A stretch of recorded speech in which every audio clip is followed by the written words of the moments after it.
seminar akbar ini tadi untuk ratusan guru di Kabupaten Magetan apa? Yang disampaikan adalah guru juga orang tua. Bagaimana kita melihat bahwa setiap peserta didiknya, baik itu pelaku maupun korban bullying, mereka adalah anak-anak kita. Maka saya juga tadi menyapanya sebagai pendidik, karena guru belum tentu pendidik ya Pak ya, punten. Tapi kalau pendidik, dia pasti akan melakukan service of excellence. Jadi bukan menyelesaikan kurikulum saja, akan tetapi ngeberesin hal yang kayak begini. Karena sebetulnya bullying sangat bisa dicegah. Tanda-tandanya udah pegang ada 4. Yang pertama adalah agresif banget. Yang kedua adalah dia melakukannya tuh udah polanya kelihatan berulang.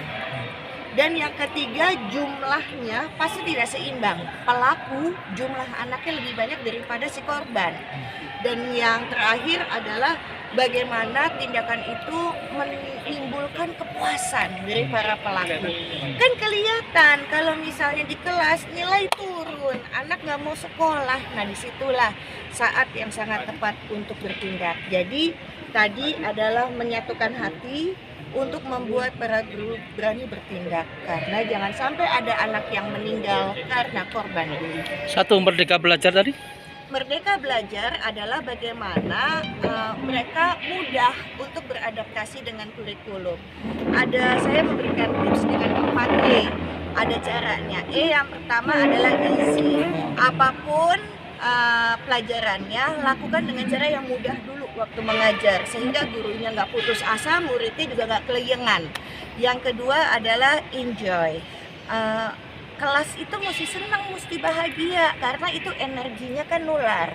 Anak yang bahagia pada saat dia belajar pasti dia lebih cepat nangkep daripada anak stres, gurunya galak gitu kan.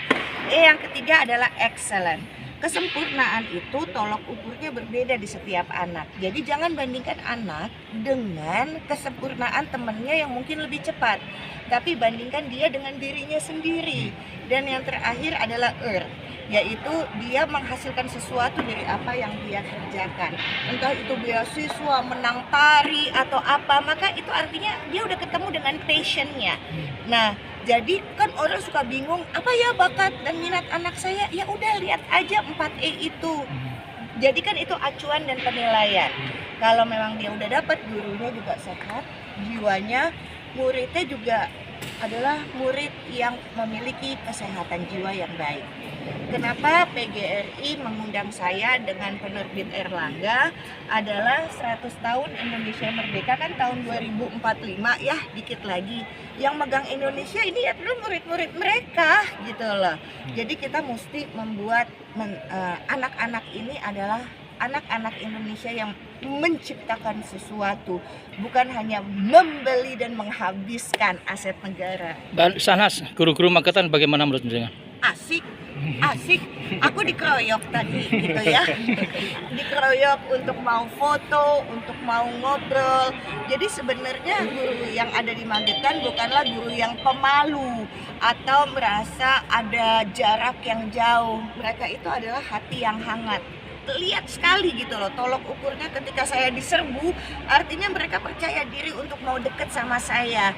Kemudian ngobrol, ada satu Pak ternyata ya, guru yang anaknya adalah korban dari bullying di sekolah. Tadi tuh sampai saya peluk kencang begitu. Enggak, ibu nggak sendirian, ibu bisa, karena itu bahaya banget loh. Anak bisa berhenti sekolah ketika dia jadi korban, bunuh diri juga banyak begitu. Kita tuh Indonesia merdeka, kalau masih ada anak yang putus sekolah karena dia merasa bahwa sekolah itu tidak ramah anak, kalau ya gitu yang mesti diperbaiki. Misalnya gini logikanya, ketika ada bunga rusak, yang mesti diperbaiki siapa? Bunganya? Ya enggak, lingkungannya yang mesti diperbaiki, tanah, air, cahaya. Nah, maka saya bilang, Bapak Ibu guru yang ada di Magetan mesti menjadi, Mas ini nggak kata dia bilang, tukang kebon. Jangan jadi tukang kayu. Kalau tukang kayu, memahat kayu sesuai dengan apa yang di kepala, yang dia mau sesuai kurikulum kan.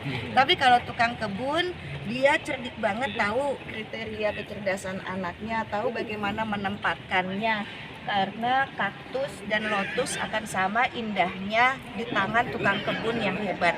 Nah itu tuh pesan kunci banget. Jadi mudah-mudahan apa yang disampaikan tadi ada yang nyantol dan bisa yang lalu. Bapak Ibu, sebagai guru, Bapak Ibu selain bertugas mengajar juga mempunyai tugas ragu-ragu ketika harus memberikan hukuman terhadap anak. Asalkan itu terukur. Jadi apa yang kita lakukan harus terukur. Dan